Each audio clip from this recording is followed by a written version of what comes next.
威胁升级，俄米格31入侵爱沙尼亚，德国战机紧急升空拦截俄侦察机，东部哨兵开始，英国台风飞越波兰，测试北约，俄罗斯的意大利香肠切片战术，肉弹冲击，俄军士兵暴露己方残忍战术，俄无人机升级打击乌克兰后勤路线，乌特战队摧毁俄 S-400，俄战略铁路线被毁，乌俄边境惊现俄无人机发射场，乌克兰新型无人潜航器瞄准科赤大桥，分歧加剧，德国拟将法国逐出 FCAS 项目。精彩资讯马上开始。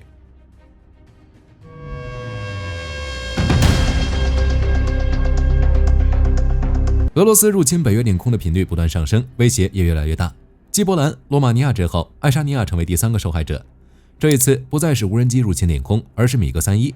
与无人机相比，能发射匕首导弹的战机明显更危险。在乌俄战争的背景下，俄罗斯这样做的真实目的是什么？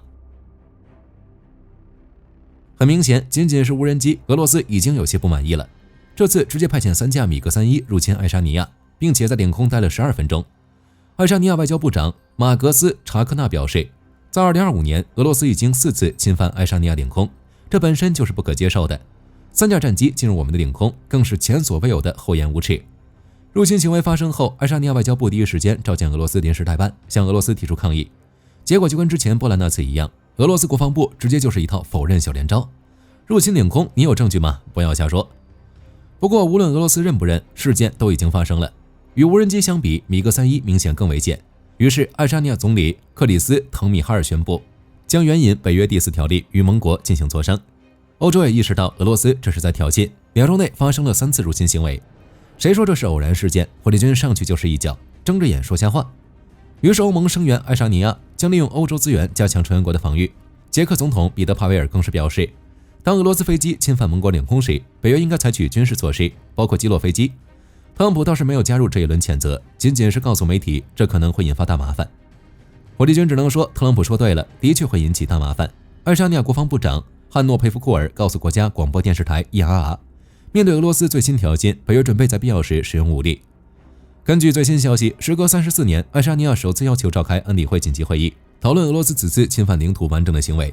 乌克兰外长西比哈表示，乌克兰已与现任联合国安理会主席国韩国接洽，请求在这次紧急会议上发言。可以预测的是，在这次大会上全是征讨俄罗斯的声音，但是很可惜，俄罗斯是安理会常任理事国。在过去3年半的时间，联合国没有谴责俄罗斯，也没有剥夺俄罗斯的联合国权利。即使爱沙尼亚召开安理会紧急会议，也不会有什么好结果。不过这件事的影响可不会就这样过去。除了北约的武力宣言，欧洲对俄罗斯的制裁也将加快速度。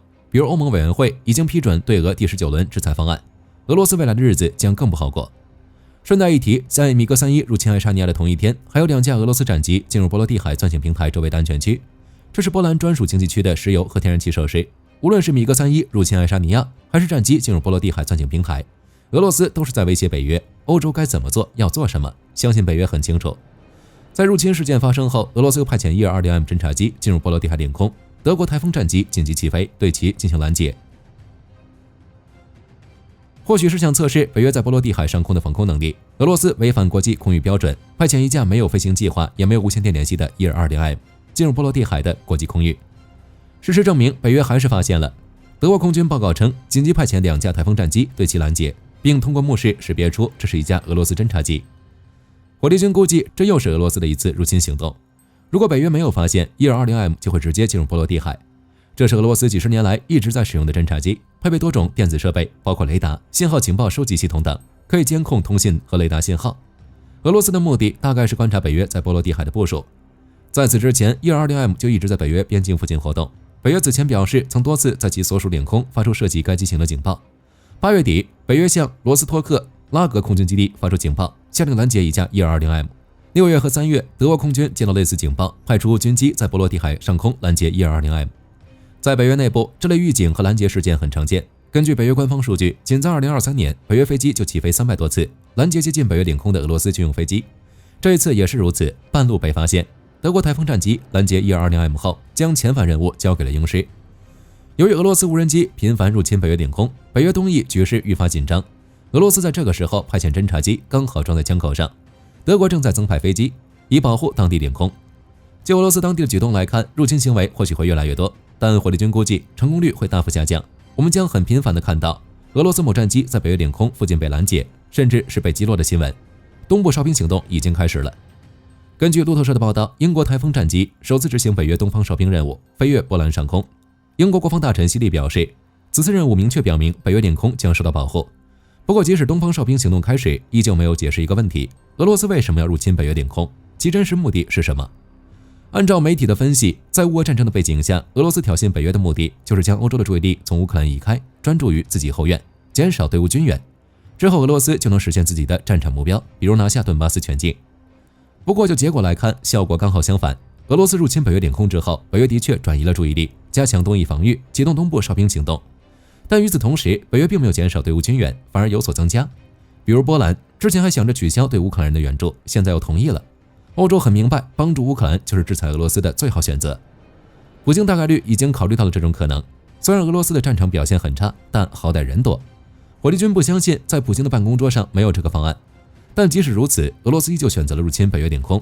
那么答案只有一个，那就是普京的目的并非只有转移北约注意力，还包括测试北约的反应。俄罗斯的这一系列举动看似无厘头，实际是有战术的。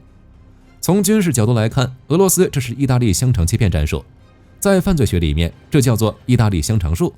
从最初的无人机入侵波兰，到最近的米格31入侵爱沙尼亚，刚好能证明这一点。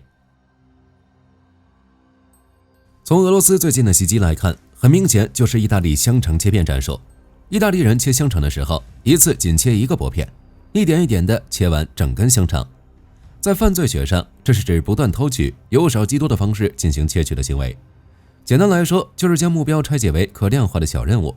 之后通过微小的调整逐步逼近目标，在执行小行动之前还要进行仔细思考，避免引起目标的强烈反应，最终达成自己的目的。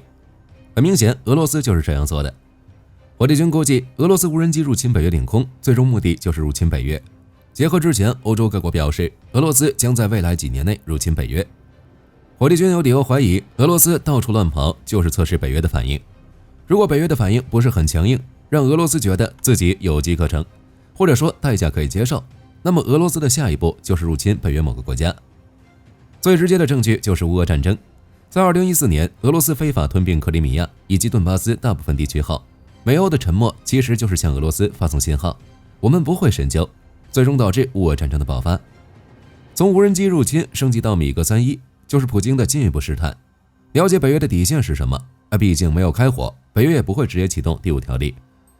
火力军认为，俄罗斯的下一步计划就是展示自己的实力，威慑北约，让北约担心报复行为，降低自己的底线，就像现在的俄罗斯。乌俄战争爆发后，北约不断加大对乌克兰的援助，先是毒4、星光，之后是豹2、凯撒卡车炮、海马斯等，最后则是风暴阴影、ATACMS 等远程武器。最开始的时候，美欧还不同意乌军使用这些远程武器打击俄罗斯本土，后来不也放开限制了？一定程度上来说，这也是意大利香肠切片战术。如果北约没有对俄罗斯的挑衅做出强烈回应，俄罗斯之后的计划就与北约在乌俄战场的做法类似，逼迫北约一步步降低底线，第5条例的启动时间也会逐渐降低。结果很遗憾，北约反应并不是很强烈。在俄罗斯米格31入侵爱沙尼亚领空后，北约也只是向俄罗斯领事馆或大使馆工作人员发送措辞强硬的信件和公告，说不要再这样做了之外，就没有太多的东西了。这是一种很危险的情况。俄罗斯或许会认为北约是软柿子，进而发起入侵。相比之下，捷克的方案才是最好的。俄罗斯的飞机再入侵北约领空，那就直接将其击落，让俄罗斯明白入侵的代价。虽然北约一直担心会扩大冲突，但只有这样做才是最安全的。在乌俄战场的背景下，俄罗斯不会也不敢真的对北约动手，双线作战甚至是3线作战，俄罗斯根本扛不住。战场之上，俄军士兵记录其内部致命战术。我们之前常聊，俄军在战场上的战术就是人海冲锋，让士兵在没有装备、没有火力支援的情况下，直接冲向乌军阵地。现在证据来了，乌克兰空中突击部队表示，俄军士兵正在抱怨指挥官，派遣他们向乌军阵地发起肉弹冲击。很明显，俄罗斯这是将士兵当作一次性的消耗品，用作探查防御，或消耗乌克兰阵地的人力。在这种情况下，俄军内部的环境自然不会很好，逃兵也会层出不穷，加上俄罗斯督战队的残忍手段，火力军很好奇俄军内部什么时候会发生大规模反叛事件。在当前的红军村附近，战争仍在继续，第聂伯罗联合特遣部队发言人维克多·特列古波夫表示，现在红军村前线的俄军人数比战前的居民人数还要多。根据目前的消息来看，俄军已经在红军村部署了11万名士兵。因为人海战术，俄军士兵越来越少。为了解决兵力不足的问题，俄罗斯正在从中东招募雇佣兵，比如伊拉克、叙利亚、阿富汗、利比亚、也门等，甚至伊朗也在此列。为了吸引这些雇佣兵，俄罗斯开出了丰厚的条件，不仅可以获得3000至8000美元的奖励，在服役6个月后就能授予俄罗斯公民身份。中东雇佣兵的待遇比那些骗来的士兵更好，不过就跟我们之前说的那样，这钱拿了也花不了。人海战术的主力就是这些雇佣兵。相比之下，欧洲的队伍援助已经超过1450亿美元，仅在2025年，乌克兰就收到了超过306亿美元的外部融资。乌克兰财政部声称，在2025年，乌克兰还需要87亿美元，在欧洲的援助下，很快就能达成目标。除了肉弹冲锋，俄军还有新战术，使用子母无人机打击乌克兰后勤。华尔街日报报道，在最近的几个月里，俄军开始使用新型无人机战术，将打击范围延伸至远离前线超过32公里的乌克兰后勤。一名乌克兰士官表示，他乘坐的卡车距离顿涅茨克前线约19公里时，突然遭遇一架自杀式无人机击中。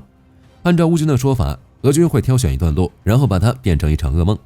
乌克兰陆军第11军团中将扎波罗尔茨证实，在1年前这还是偶然发生的攻击，现在乌军面对的是针对后勤路线、仓库与撤退道路的系统性攻击。除了红军村之外，哈尔科夫地区的伊久姆以及顿涅茨克的斯洛维扬斯克也在遭受常态性攻击。之所以发生这些变化，有一部分原因是俄军战术的升级，也就是采用光纤缆线连接的无人机，使其能避免电子干扰，这点已经很常见了。不过俄罗斯的光纤无人机在不断升级，传统的无人机只能飞行25公里至30公里，而俄罗斯新开发的无人机航程有所升级，达到了50公里至60公里。更难受的是，这种无人机属于中继机，携带了无线电中继器，通过充当中继站来扩展通信信号，为其他无人机提供导引。一位隶属于克里姆林宫的俄罗斯军事博主声称，这种中继器可能会使前线无人机的航程增加4倍。虽然有夸大的嫌疑，但航程与精度更好是肯定的。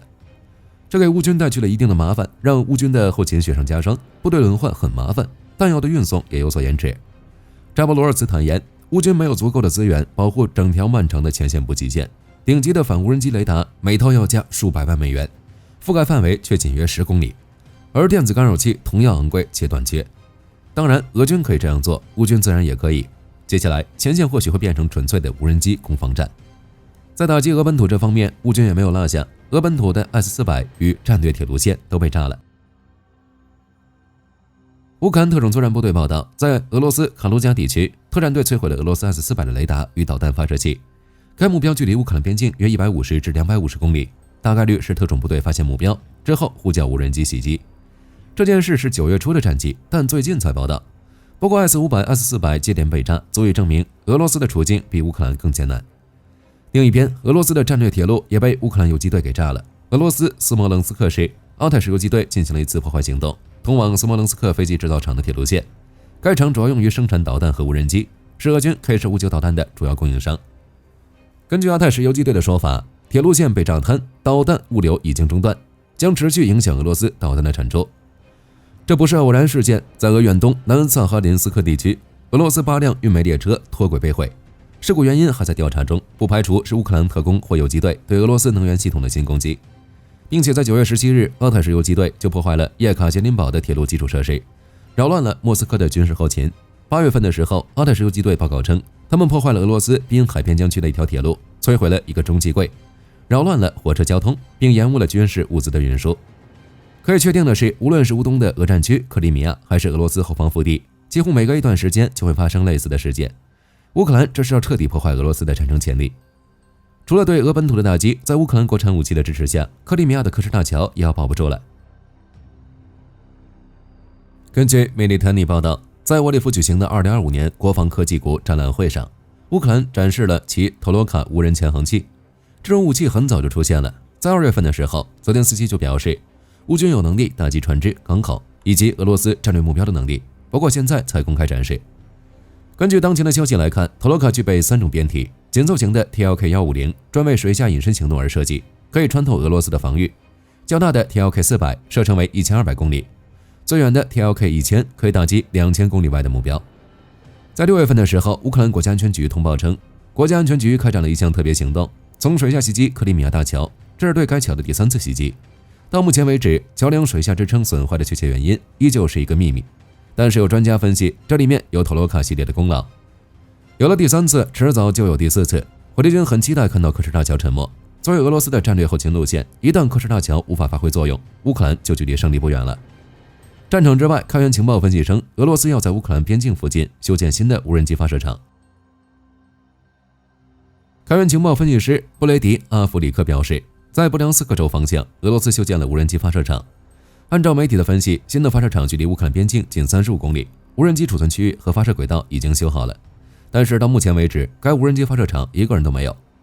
自乌俄战争以来，布良斯克就是俄军发动袭击的战略地区。不过，也正是因为距离太近的缘故，该无人机发射场很容易遭到乌克兰的攻击。